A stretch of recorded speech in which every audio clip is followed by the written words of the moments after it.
पूरा काशी राममय हो गया, शिवमय हो गया, महादेवमय हो गया, हर हर महादेव हो रहा, यहाँ मोदीमय हो गया है।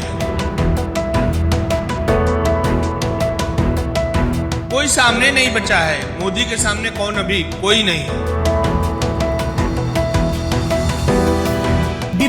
विपक्ष जो इस समय खतरे में है, उसकी बत्ती गुल है, इसलिए उसको भी कुछ नहीं दिखता।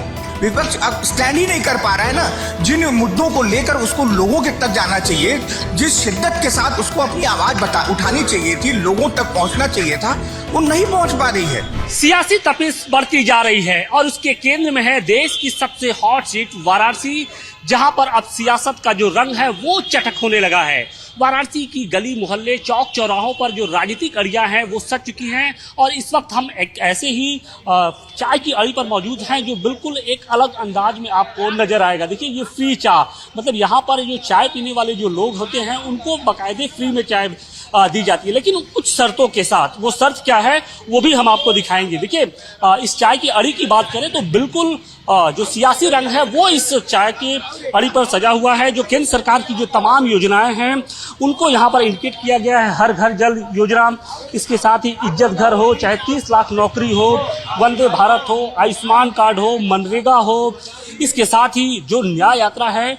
जो इंडी गठबंधन की निकाली गई थी उसका भी जिक्र किया गया है। और न सिर्फ जिक्र किया गया है इन बैठने वाली जगहों पर, बल्कि जो यहाँ पर लोग मौजूद होते हैं वो भी कुछ चाय के साथ, चाय की चुस्कियों के साथ कुछ उसी अंदाज में उस पर भी चर्चा करते हैं।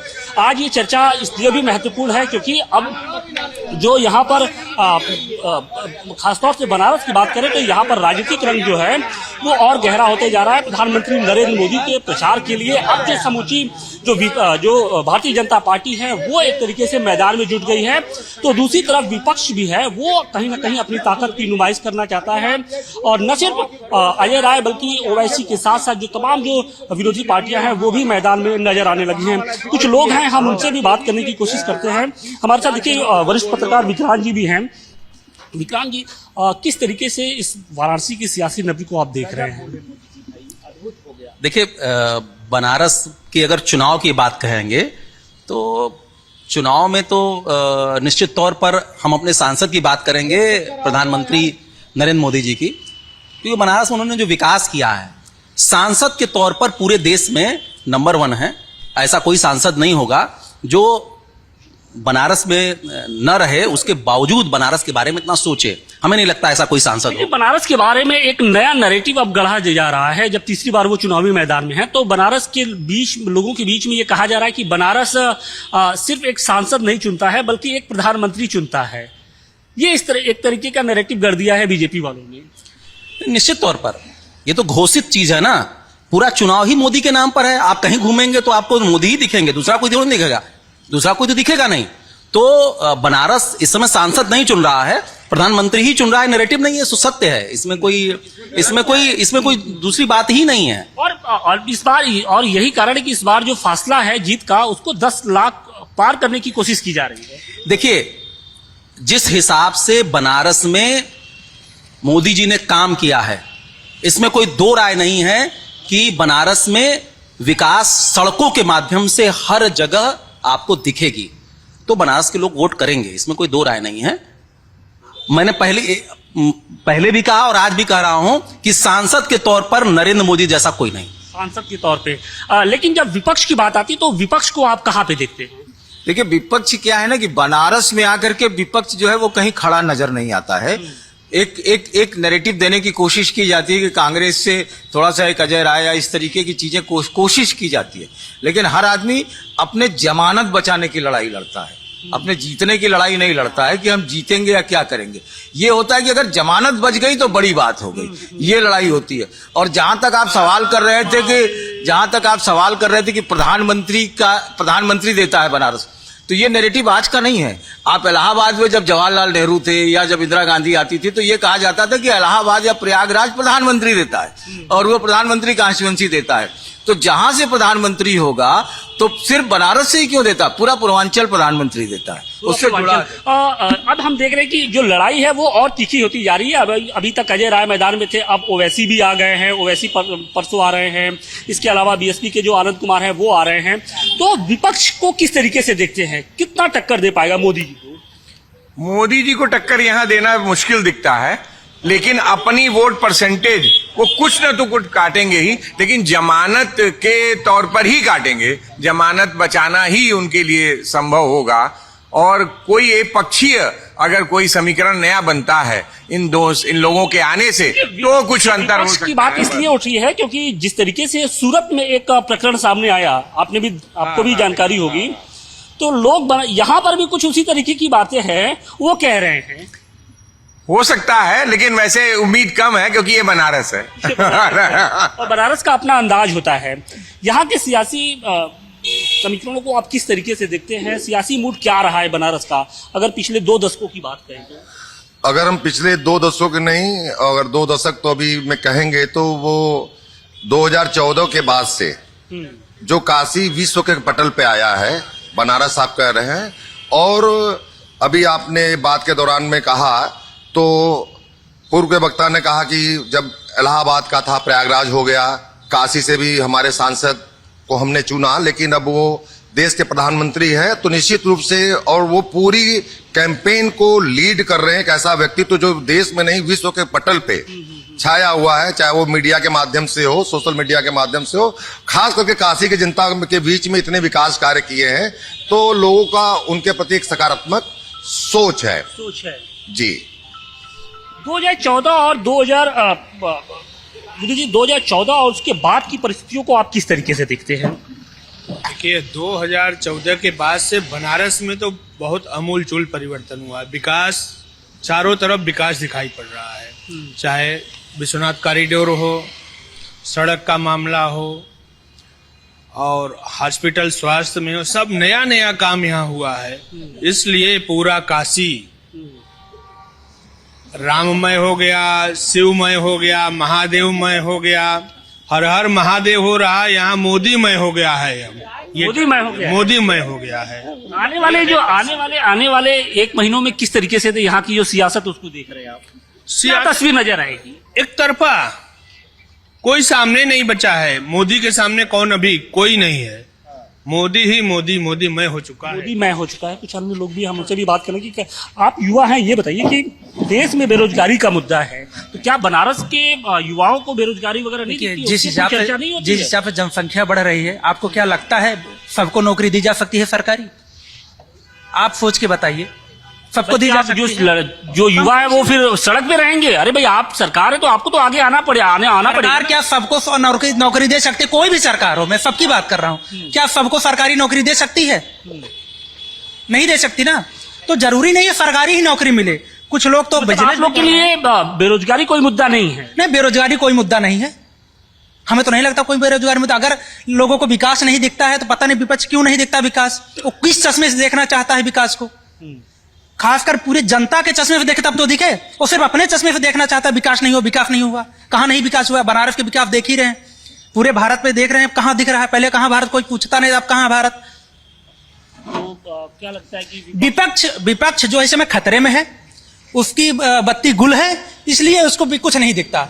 सिर्फ नरेंद्र मोदी, इस बार का जो चुनाव हो वो इतिहास में मतलब ऐसा चुनाव होगा जो सबसे ज्यादा वोटों से जीता जाएगा। बड़ी बात यह है कि आपकी बार 400 पार का नारा जरूर है, लेकिन इसी के साथ ही जो 80-20 का जो एक बात कही जाती थी, 80 और 20 की जो राजनीति है, जिसे लेकर शायद परहेज किया जा रहा था, वो चुनाव के दूसरे चरण तक आते आते शुरू हो गई है। 80-20 की जो राजनीति है, इसे आप किस तरीके से देख रहे हैं? पूरी राजनीति देश की, हमको लगता है, इसी पर चली रही है। कोई मुद्दा, कोई चाहे वो नौकरी का मुद्दा हो, रोजगार का मुद्दा हो, कोई मुद्दा हो, कोई स्टैंड नहीं कर रहा है। फिर मुद्दा एक ही चल रहा है, और उसको बनाने में तो ऐसा लग रहा है कि विपक्ष को भी वही सूट कर रहा है जो बीजेपी को सूट कर रहा है, वही विपक्ष को सूट कर रहा है। विपक्ष तो उन मुद्दों को स्टैंड ही नहीं करा पाया।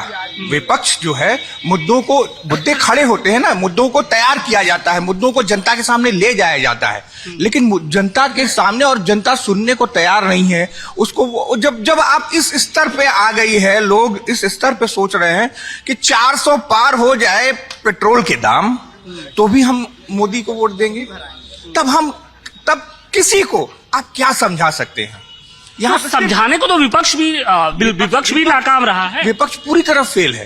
हाँ, वही तो मैं कह रहा हूं, विपक्ष अब स्टैंड ही नहीं कर पा रहा है ना। जिन मुद्दों को लेकर उसको लोगों के तक जाना चाहिए, जिस शिद्दत के साथ उसको अपनी आवाज उठानी चाहिए थी, लोगों तक पहुंचना चाहिए था, वो नहीं पहुंच पा रही है। और विपक्ष में हम किस विपक्ष की बात कर रहे हैं? कौन सा? तो राहुल गांधी हैं, अखिलेश यादव हैं, ममता बनर्जी हैं, ये सभी लोग तो विपक्ष में, और सबने अपनी ताकत की नुमाइश भी की, एक दफे नहीं बल्कि कई दफे। देखिए, सब लोग अपने अपने पॉकेट में कर रहे हैं। जब इंडिया गठबंधन बना तो एक तरह लगा कि ये सारे लोग समग्र रूप से सामने आएंगे, सारे लोग एक साथ होंगे, तब कहीं हम एक मजबूत विपक्ष, सत्ता जो इस समय वर्तमान में सत्ता है उसको दे पाए, उसके सामने आएगा। लेकिन ऐसा कहीं होता दिखा? इंडिया गठबंधन जैसे शुरू हुआ तुरंत उसमें विघटन शुरू हो गया, वो उधर छटक गए, वो उधर छटक गए। अब अगर हम यहाँ पे बात कर रहे हैं तो इंडिया गठबंधन में कौन है? समाजवादी पार्टी।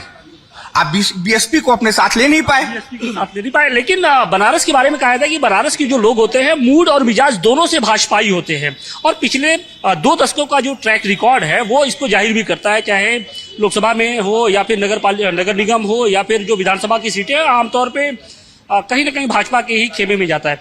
तो इसका जो वोटिंग ऑफ परसेंटेज है वो कितना इस बार बढ़ने जा रहा है, और इसका बीजेपी को कितना फायदा होगा? बीजेपी को बहुत फायदा होगा, और इस बार मोदी जी यहाँ से रिकॉर्ड तोड़ मतों से जीतेंगे। और दिन प्रतिदिन मोदी जी की लोकप्रियता तो लोग जान ही रहे, बढ़ता जा रहा है। दिन प्रतिदिन वो एक एक वोट को अपना बनाते जा रहे हैं। मतलब ऐसा कह सकते हैं कि अगर वो इस आने वाले दिनों में और 5 साल या और 10 साल रह गए तो हमें लगता है कि कोई पार्टी ही नहीं रहेगी, सिर्फ मोदी ही रहेंगे और कोई नहीं रहेगा, और मोदी का वोट रहेगा। न सपा रहेगी, न बसपा रहेगा, न कांग्रेस रहेगा। ये मैं इसलिए कह रहा हूं कि पहले के अगर 5-10 साल पहले देखा जाए तो पता चलता था कि बनारस में भाजपा का अपना एमएलए है या सांसद है, और अगर स्टेट में सपा की गवर्नमेंट है तो भैया वहां 10 घंटे बिजली काट दो। लेकिन मोदी जी ने क्या किया है कि जहां उनके लोग नहीं भी हैं, जहां उनके विधायक सांसद नहीं भी हैं, तो वहां पे भी इतनी सारी सुविधाएं दे दो कि वो भी हमारे मोदीमय हो जाए। और मोदीमय बनारस भी नजर भी आ रहा है। देखिए, यहाँ आप जो कह रहे हैं विपक्ष, यहाँ विपक्ष, मोदी की लड़ाई स्वयं से होती है। मोदी स्वयं अपने को अपडेट करते हैं। 14 में आए, कुछ छूटा, 19 में किए, 19 में छूटा, वो 24 में करेंगे।